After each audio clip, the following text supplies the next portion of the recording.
atong basahon ang atong text karon nga buntag sa 1 Timothy chapter 5 verses 1 to 8. Actually, mo concentrate lang ta sa verses 1 and 2. Pero mas mahin na to, basahon mo muna. 1 Timothy chapter 5 verses 1 to 8. Do not sharply rebuke an older man, but rather appeal to him as a father, to the younger men as brothers, the older women as mothers, and the younger women as sisters in all purity. Honor widows, who are widows indeed. But if any widow has children or grandchildren, they must first learn to practice piety in regard to their own family, and to make some return to their parents, for this is acceptable to the sight of God. Now she who is a widow indeed, and who has been left alone, has fixed her hope on God, and continues in entreaties and prayers night and day. But she who gives herself to wanton pleasure is dead even while she lives. Prescribe these things well, so that they may be above reproach. But if anyone does not provide for his own, and especially for those of his household, he has denied the faith and is worse than unbeliever. So, mo na ang pulong o padayon magamputa. Lord, ang among nangayo minimo og tabang og blessing karon nga buntag. Very kita namo nga simple kayo ang pulong ni Paul para kay Timothy, apan importante kini nga among naibalaan. O dili lang madunggan Ginoo, kundi may practice namo ni sa among kinabuhi. Nagkinahanglan mi sa tabang sa balaan nga espiritu. Tabangin kami karon. Mo ni ang among hangyo. Pagpangayo namo kini sa ngalan ni Jesus. Amen. Now, atong nakita last week ba to? No? Ang sulti ni ang sabi ni Paul kay Timothy is, Timothy, pay close attention to yourself and to your teaching. So, ang sabi ni Paul, ito'y instruction from Paul ngadto kay Timothy as to how he should order the affairs of the church at Ephesus. Nga dito siya nagpastor niini.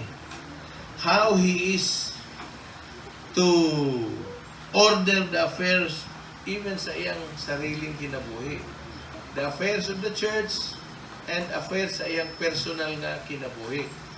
Of course, dili lang ni para niya o para din kini kanato. Okay? Now, karon nga panahon, mapansin ninyo, katong pagsugod sa subdivision, murag dugay-dugay na ako nag-istorya ni ini ba? Yang murag lahi naman katong naanay subdivision kay murag divided na ang mga tao ba? No, iba yung community, di ba? Nasa mga probinsya bitaw nga say, pwede ka mo adto sa silingan mga kakasin kay wala man kakasin. Or naay mo adto sa imuha manghatag og pansit. Silingan niyo ba karon dili mo na makita. So naa na nung tendency karon kaning increasing isolationistic age. Tama ba? Isolation ba? Isolationism, tama ba? Isolationistic age. It seems that more people will live around, meaning daghan ng tao ba? Ang dami ng tao ngayon. Hindi katulad noon. Kukunti lang noon, pero bakit noon? Parang kilala mo lahat. Yung lugar namin. Kilala ko lahat ng mga neighbors namin noon. Kaibigan ko, kasama ko sila. Ngayon, dumami na ang tao. Bakit kukunti na lang ako? Kukunti na lang ang kilala ko. Baliktad ata ang nangyari. Dapat mas marami pa, no? Pero yan ang nangyayari ngayon eh. The more people we live around, the less we know them. The more the speed and complexities of life increases, the more impersonal we become in our dealing with other people. Mabilis ang buhay. Pero kasing bilis sa Manila, no? para sa Davao. Medyo bumilis na rin ang Davao, pero hindi katulad talaga sa Manila. Mabilis ang buhay doon. hindi na personal ang pakikutungo. Now, sabi ko nga kanina, may panahon sa ating buhay na kilala natin ang ating mga neighbors. Ang buhay ay very slow at nakikipag-relate tayo sa mga tao. No, naghantag na istorya. Ngunit karon murag strange na tawa sa bawat isa. Labi na nila, nulod na yung mga gadgets. Dili na kay personalize ba, no? Impersonal ang atong pakikitungo sa matag usa. So, itong impersonality and estrangement expresses itself in an uncaring attitude towards other people. Wala na tayong pakialam kung anong nangyari dyan. Bali, wala. Uncaring. So, there sometimes may mga harsh behavior towards other people. Kasi hindi mo kilala sila eh. Diba? Hindi mo kilala ang tao na yan. Eh, walang care. Walang ginagawa na mabuti sa kanya. So, alam nyo, itong problema ngayon, ang solusyon nito is, hindi naman DSWD, kundi Kristyanismo. Ano ba ang nandyan sa Kristyanismo? Ano bang problema nitong interpersonal relationship and personal estrangement from other people? Very practically ang Kristyanismo. At dito, ina-address ito ni Paul ngayon. No? Itong trabaho ni Jesus, itong saving work ng ating Panginoong Jesus, nagdi-deal itong, di ba, itong alienation. Eh, kung ikaw ay wala kay Panginoong Jesus, you are alienated from God. Hindi kayo magkaibigan eh. Hindi kayo magkakilala. Although kilala ka ng Diyos, pero ikaw, deadma mo siya, ayaw mo siyang kausapin, ayaw mo siyang lapitan. No? So, itong separation between God and man, in-address to ni Kristo eh. No, yung aspects of atonement, no, pinag-preach ni Pastor Rolly. Hindi ko malimutan yung PRRS. No, ano yung P?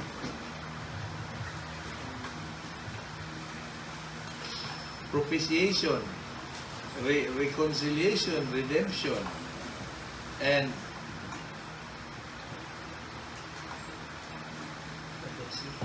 asan pang S ba? Sanctification, substitution, PRRS, PRRS, hindi D.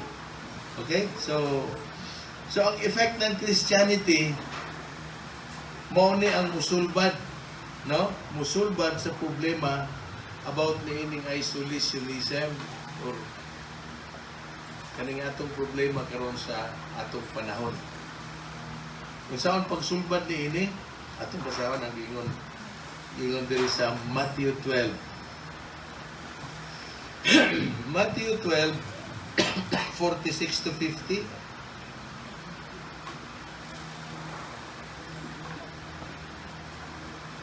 Matthew 12, 46 to 50. While he was still speaking to the crowds, behold, his mother and brothers were standing outside, seeking to speak to him, to Christ. Someone said to him, behold, your mother and your brothers are standing outside, seeking to speak to you. But Jesus answered the one who was telling him and said, who is my brother? Who is my mother? And who is my brothers? For whoever does the will of my Father who is in heaven, he is my brother and sister and mother. So mao ni ang gisulti sa atong Ginoong Hesukristo. So it is the nature of the saving work of Christ that He draws His people together into one family. So mao lang nature. Di ba nung hindi ka pa iniligtas, ang dami mong mga kaibigan na hindi naman mga inginom sugal po. Pero sa diyan na Christian na ka, nawala ang imong gana sa ilahay, no? Ako sa bungiro mo kung nako. Hindi na ko ganahan manabo. Yan nga akong mga kabergs kung nasa bungiro, puro manok, istorya anak. Gigagpunta ganito sa punting puro manok. Niya dili man pool. Amot nga no. Na maura kong gyapon. Yun sa pagbunal ni Juan. Yun sa paglikay atong isa. Yun sa pag... Huwag hinunggan ng manok. Niya nausap ang dagan sa Juan. Bago na nga mga amigo gihatag sa Diyos. Mas close pa. No, mas closer ang mga friend ng mga Christian. Okay? So, mao ni ang gisulti ni Apostol Pablo. Actually, balik na sa atong text sa... Dali lang man sa 1 Timothy chapter 5, verse 1 and 2. So, ingon pa ni Paul, nag-ingon si Apostol Pablo na ining passage, we ought to treat the brethren like we treat family members. Murag normal nga family member ba? Normal nga family relationship. Sa dihang ang lalaki o ang babae na himong Christian, di ba? Gi-adapt sila eh. So meaning, ang matag usa ka Kristohanon, isa ang atong spiritual father, ang atong papa. Di ba? We are adopted sa family sa Diyos. We belong to the kingdom of God. So meaning, isang family lang tayo. Okay? So, unang point natin ngayong umaga is, ano bang guideline na ibinigay ni Paul? No? The guidelines that Paul gives for dealing with men. Mga men ang giuna ni Paul. Kung sa gingon ni Apostol Pablo din do not sharply rebuke an older man. So, gi-address ni Paul first is for the older man. Sa sulod sa iglesia ba? Isa may pinaka-older na to dere. Si Brother Damian, ako si Kansikan. So kaming duha ang older man. Do not rebuke older man. Of course, dili na ko na kanang sweeping statement daw. Kung magbinuang na yan ang older man na. Pero dili gyapon sharply rebuke. Kahit maglukoyo, magbinuang ng older man na, sama sa imong pagsulti sa imong papa, na agya po i-respect. Yet rebuke to rebuke sa older man, pero with respect pagyapon. So, verse 1, Paul addresses that category of individual which in chronological age are older than Timothy. So, mas tigulang pa kay Timothy. Pila edad ni Timothy ani nga time? Young Timothy. So, mga 39, no? 35, 39, muna iyang age ni Timothy. According to history ba? No? Hindi kalibutan na naman book, mabasa man na to. Mga theologians ang naghimo ni Ana. 34, 39, wala pa siya 40. Kana nga kategory. Na daw mga tao sa church sa Ephesus, mas tigulang pa niya, meaning mas may edad pa niya. Itong word nga older men, sabi dito sa Nasbio, do not sharply rebuke an older man. Itong older man or elder sa elder yan sa King James Version eh. Hindi ito, baka kung tingnan nyo, baka, elder pala. Kung King James Version, hindi ito elder na office ng church, yung pastor. Hindi. Itong edad. No? So, old man is not referring to an officer in that local church. So, daghan ang mga old men nga naa sa church o daghan ang mga Biblia nga naghisgot niya na. Ang punto din ang sabi ni Paul, dapat do not rebuke them sharply. So, bantayan na to ni nga how saan na ito pag-treat ang mga older. Do not rebuke him sharply. Now, kaning to rebuke, nag-pour din yung gain na din kung mag-word study mo sa Greek. This means to strike at the feast. Bog. Pero dili lang kumo, pulong lang ba? Dili lang kumo ang gigamit, pulong. Kana kung sa ato pang Bisaya pa na kanang pulong o pabalang bitaw nga pagsulti. Mura kagi santako sa iyang pulong. Sumunang pasabot niya na din na. No? So, mura kag pounding on people with words. Mura binayo mo yung tao sa pamamagitan ng iyong salita. Yan ang sabi dito. Do not sharply rebuke. Do not treat them with disrespect or with contempt. He was not to use an abusive speech to them. He was not to treat them like little children. He was not to strike them with his words. Yan ang unang warning command ni Paul doon kay Timothy. Magpapastor siya eh. At hindi lang sa kanya yon, pati rin sa lahat sa atin. Now, ang salita ng Diyos, maraming sinasabi patungkol about itong mga old age, mga advancing years. Ano bang sinasabi ng Bible about patungkol nito? Now, una, tingnan natin ang Leviticus 19:32. Sabi dito, you shall rise up before the gray-headed. Kaputi na yung ulo ba? No, gray-headed. And honor the aged. And you shall revere your God. I am the Lord.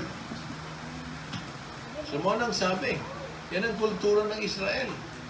Kung naadaw ka galingko dito sa kilid, unya na iniagi daw nga puti nagbuhok nga tigulang, sa imong buhaton, you shall rise up. Tindog daw ka. Sir, may hapon, sir. Naka-respect niya ba? Oh, yung paduri, oh. You shall rise up before the gray-headed and honor his age. And honor the age. So you stand up, respect, and you respect his person. Ngano kinahanglan mo respeto ng tigulangan na? Asam na gikan ang kinabuhi. Diba gikan sa Diyos? Sa meaning, itagaan sa kinabuhi sa Ginoo nga maabot siya ana nga edad. Kung mangutana ka niya, daghan na siya kikatubag sa imo. No, kung nai-wisdom na nga tigulang. Ikaduha, Proverbs 20:29.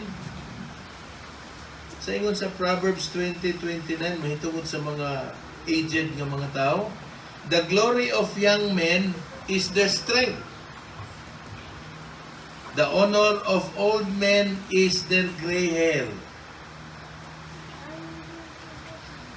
Huh? The glory of young man is their strength. Tinood ka ng mga anak ni Pastor Steve, si Andy, Amerikano. Di ba na kabalo mo basketball, pero perteng, kusgan mo dagan. Kano mo basketball mo dito sa Munmok sa una? Si Andy. Perteng yung kusgan nga bata. O, niya kanta ko matawar ba niya. Di madalag, babag-babag mo, kaya mamanggaman. Kusgan yung kaistanan. Grabe mo ito, Amerikano. No? Kaya pagkaluya. Kami puli-puli ni siya. Di yun. So, mo na ang glory niya, ang iyang kusog. Pero ang honor daw sa old man is their gray hair. It is a sign of blessing for him to be old. So, blessing sa Ginoo. Kung nebot ka, katigulang. Sa una, na ang mama ni Atanda rin, no? Atong girespeto si nanay. So, mga naedad, si mami, nga na din eh. So, ang Ginoo nag-preserve sa ilang kinabuhi. No? Lamentation 5:12. Ito yung baliktad, no? Anong sabi sa Lamentation 5:12? Sinulat ito ni Jeremiah. Lamentation. Chapter 5 and verse 12.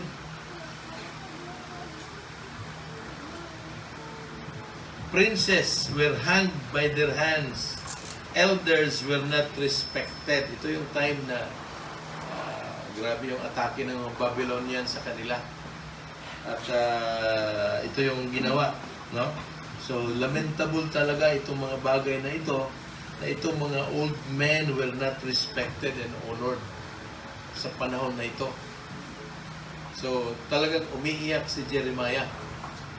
He laments. Talagang nasubok siya sa nanghitabo. Tungkol kay ang mga old, wala na girespeto kanila. Okay? So, muna ang unang punto. Sabi ni Paul, do not sharply rebuke an older man. At yan ang sabi talaga, even sa mga Old Testament. No? So, hindi ibig sabihin na pastor, mas labaw, dili. Kung na ay may edad sa atong lugar, ato siyang i-respect. Kung siya nakasala, na ay gihapon gitawag og rebuke, apan na ay respect nga rebuke tungkol sa iyang edad. So, mo lang na ang punto ni Apostol Pablo. No, naagyo'y respeto. Pag-admonish, iyo pa din appeal to him as a father. So wala naman ko'y papa, din ako makarelate ni ini. Pero kung naa siguro ang atong papa sa una, kung gaano ka man kagalit sa papa mo, siguro hindi mo siya pwedeng bastusin. May respect pa rin ang pakikitungo mo sa kanya. Di ba, Brother Randy, no? May nasabi ito si Randy sa akin patungkol sa kanyang papa eh. Talagang umiiyak na lang. Pero ano pa rin, mahinahon pa rin sa tatay. No? So, appeal to him as a father. That's the idea.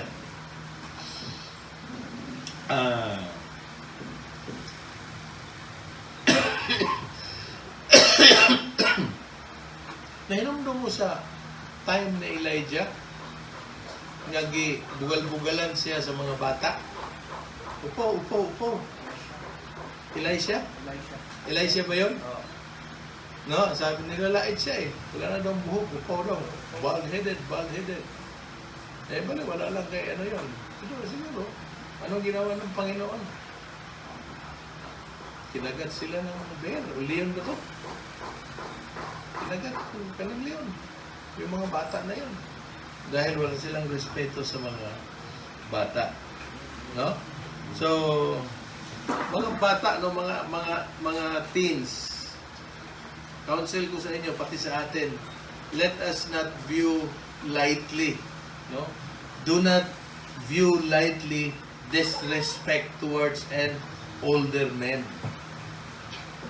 Dapat ibutang na sa inyong kasing-kasing na kanang kinabuhi ni ining mga tigulang, nandyan sila hanggang ngayon, sinustain sila ng Panginoon. God has blessed them with age. So, ang atong role is to respect them. No, gwapo ka na yung mga balaod karon sa gobyerno, no? Naabay, libre na mo sini-sini ang mga tigulang. O na 20% sa pag mag-senior na ka. Medicine, kaong kag Jollibee, at least na 20%. Manto kag mag-adto ka og Dunkin Donut. Instead, bayran ni mo 75, 50 na lang. With kape and with donut, with dogo. Kasi kami kayo. Blessing.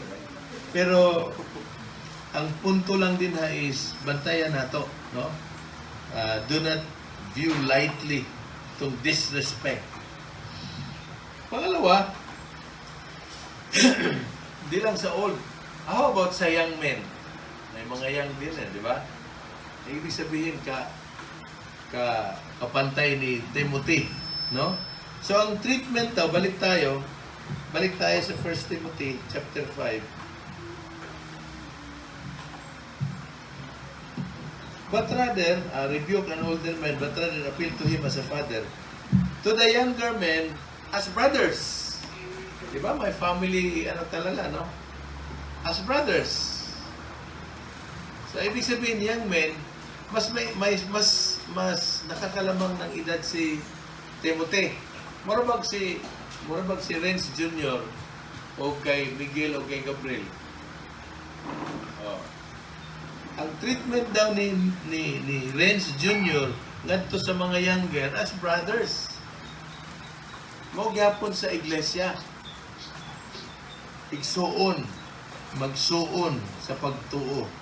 Okay? So, treat these men as brothers. Treat them with kindness and in a spirit of equality. Kana bang kita na mong pastor, mga bugiro, dagang kayo na sa Bible ba? Kana bang sila isog kayo mga pastor?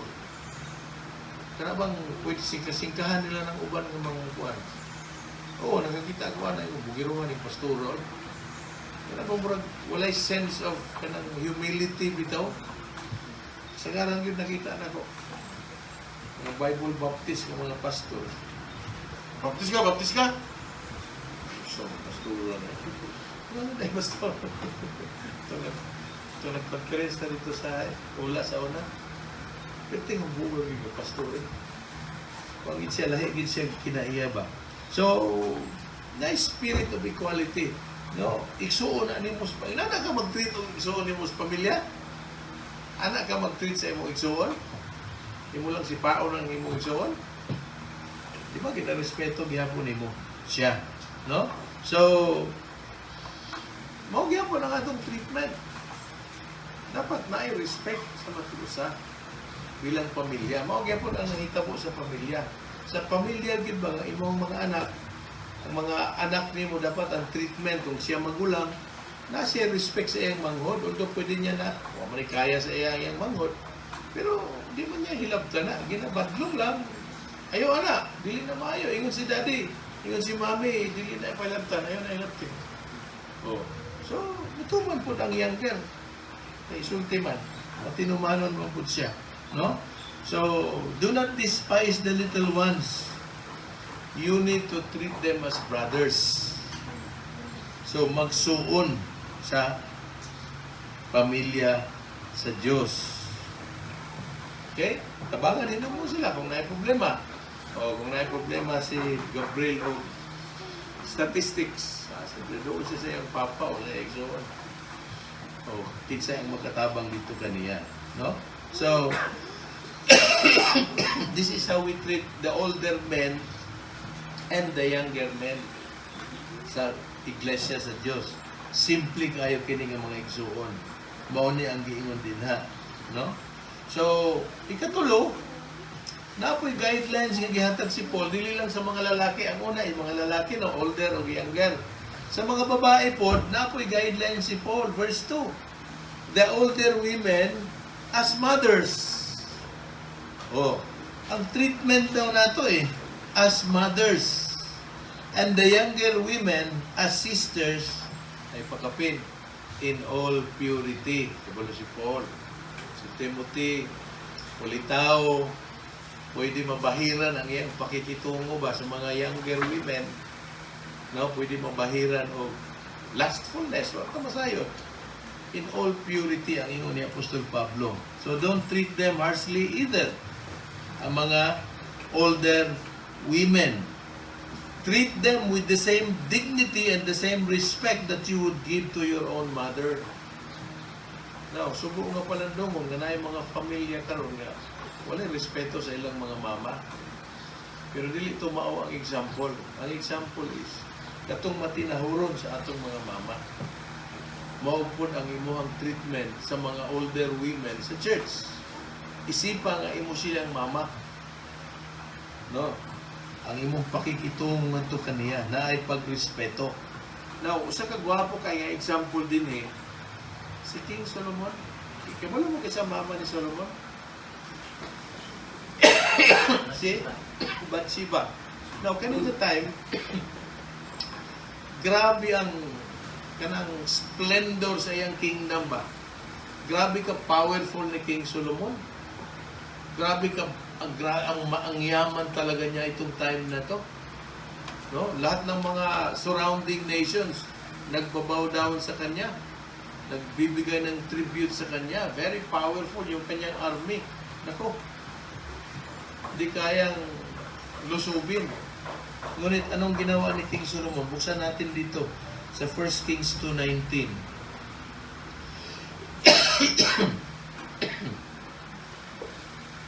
1 Kings chapter 2 and verse 19.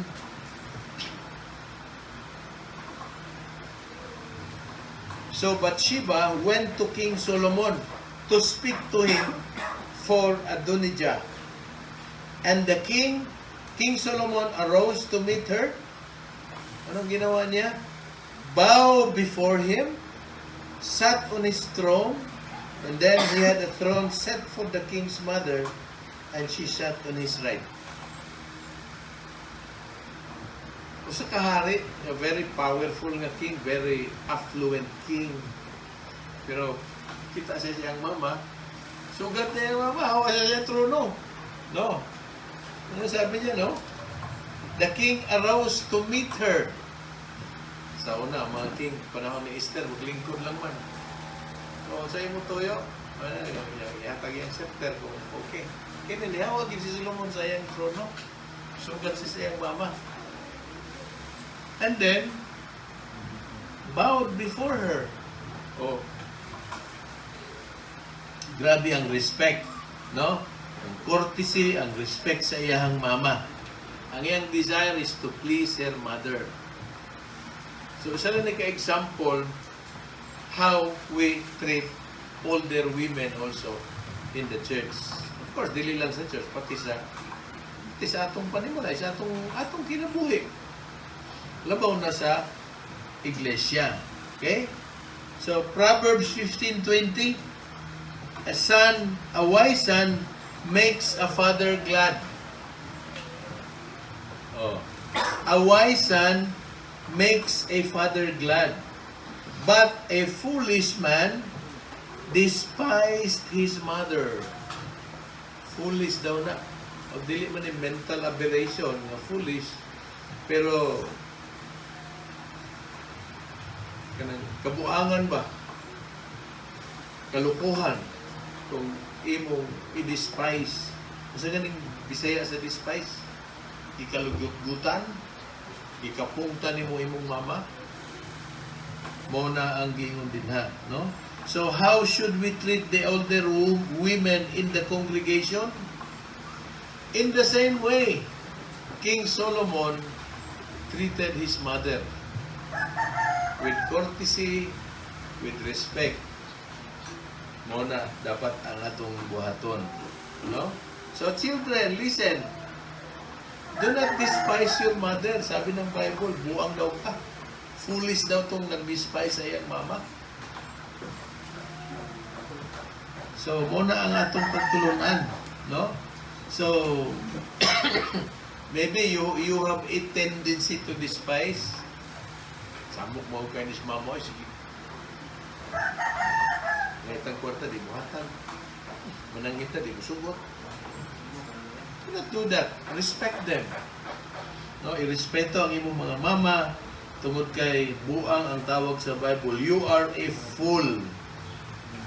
Kibalo kang ano, you are a fool if you despise your mother? Kibalo mo ano? Siguro na mo giuna-una, pero mao ni ang pinaka-importante nga rason. Because there is no other person in this world who love you.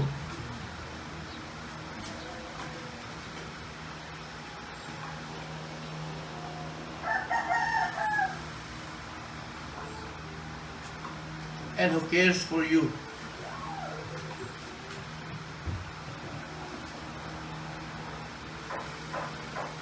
Ang imo lang mama.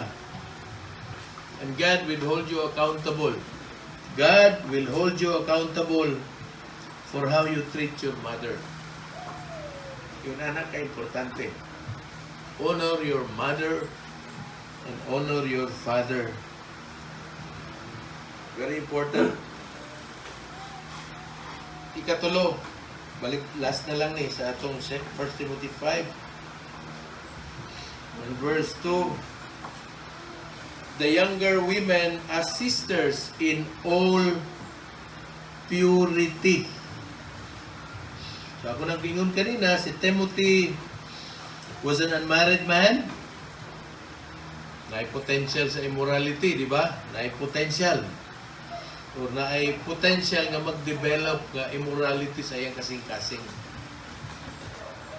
So, nag-ingon din si Apostol Pablo, Timothy, treat her with purity. Dapat walay kabuang sa iyang huna-huna, no? I-consider kung igsoon, di ba? Ang magsuon mo, di ba man mo malisya? Di ba? Di man mo muna-una o dautan. Dapat yun ana daw ang atong treatment, no? Mura ba og normal family relationships. No? So, mao na ang punto din ha. Kung saan na ito pag-treat ang mga men, old, young, women, old, young, diri sa iglesia. Murag pamilya. Actually, kumuha ta ba? No? Gihiusa ta sa Diyos, giluwas ta niya, aron masulod sa pamilya sa Diyos. Di ba? Mga anak man ta sa Diyos. Siya nga tong Heavenly Father. So, naatay obligasyon. No? So, in conclusion, ang mga katawan sa Diyos should be viewed and treated as family members. So dapat muratag pamilya ba? Lain-lain man tag mga apelido. Maski na bilang mga Christians, let us treat each other as brothers and sisters. Kanang tinuod gyud ba ang igsuon? Kung naay nagkinahanglan, then naadahin ang help. No? Kung naay nakapabor dito, ang imong intention is to help. Dili mo pabayaan ang imong igsuon kung nagkinahanglan. Tabang dayon sa iya gikinahanglan. Kung kinahanglan siya badlongon, Brad, balik mo na imong gihimo. So of course, with respect gihapon, no, na i-rebuke na panghitabo. So kinahanglan nato ang matag usa. No, appeal na sa atong confession, sa atong covenant, sa oath na atong magtan-away ta sa matag usa, no? Committed ta sa matag usa. Nganuman, because we are family and God is our Father. Kung gihigugma ta ni Kristo, makita po dapat sa atong kinabuhi ang panaghigugma ay sa matag usa. So mao lang ni ang giingon ni Apostol Pablo. How to order ba, no, kaning affair sa church, inani daw ang treatment. Of course, sound doctrine, treat everybody as family members, close, no, nagkahinigugma ay sama sa paghigugma ni Kristo. Magtinabangay kung naay magkinahanglan og tabang. So do not be offended kung naay magbadlong sa ato, no, tungod na sa gugma. Ano, dili man nimo nakita ang imong mali. Although sa kita nimo ang imong mali, pero naay mga blind mistakes ba nga murag nahimo nimo to murag okay ra man. Pero mali dahito sa uban. So kung naay mga badlong, do not be offended. Instead, pasalamati ang Ginoo kay naay nagtan-aw dahil sa ato para sa atong spiritual nga kapakanan. Kaya mag-ampo ta. Let's pray. Oh Lord, thank you for dili lang kami mga citizens in heaven, citizens of your kingdom, but we are sons in the family. Salamat kay Ginoo ni ini nga mga butang. Nagaampo kami na bilang parts sa family, that we would love one another with a pure heart. Muna ang among pag-ampo kanimo Ginoo, tabangi kami ni ini. Na i-treat namo ang mga older men with respect, even the kanang older women, and that the younger people would treat the older as their parents. O i-treat namo ang matag usa bilang igsuon, brothers and sisters diha sa kay Kristo Jesus. Lord, among amahan, among langitnon nga amahan, may you grant unto us this commitment, this loyalty, and this love to enter into the responsibility. Help us to love one another as Christ loved us. Mao gini ang among pag-ampo nimo Ginoo bilang imong mga anak. Tabangi kami ni ining area sa among kinabuhi. Tinaot nga imo kaming dunggon, imong tubagon ang among kanang pag-ampo, prayer din na kanimo karon nga buntag. Kining tanan among gisalig kanimo sa ngalan ni Jesus. Amen.